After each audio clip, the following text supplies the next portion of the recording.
कौन होगा super power का हुक्मरान, ट्रंप या कैमला? फैसले का दिन आ गया। Alaska, Washington, Arizona, Iowa, Louisiana, Minnesota, south Dakota, north Dakota, Texas, Oklahoma और जॉर्जिया में भी पोलिंग का अमल जारी।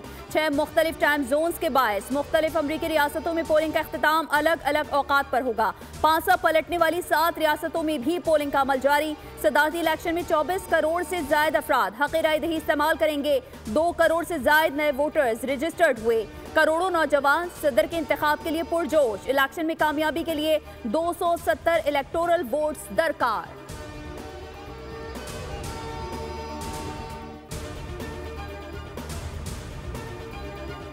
और सदर बनने के लिए तैयार हूँ। आज अमरीकी तारीख का सबसे अहम तरीन दिन है। अब तक इलेक्शन शफाफ हो रहे हैं। रिपब्लिकन सदारती उम्मीदवार डोनाल्ड ट्रंप ने अपना वोट कास्ट कर दिया। मीडिया से गुफ्तगू में कहा, मुझे आपकी जरूरत है, आप अपना वोट दें, चाहे कितना ही वक्त लगे, लाइन में रहें। डेमोक्रेटिक उम्मीदवार कैमला हैरिस बोली, सदर बनने के लिए तैयार हूँ। अमेरिका में आज इलेक्शन का दिन है। अवाम बाहर निकलें और वोट डालें। हर शहरी अपने वोट की ताकत बखूबी जानता है। अमेरिकी सदर जो बाइडेन ने ट्वीट किया कि अवाम वोट के लिए निकलें और तारीख रकम करें।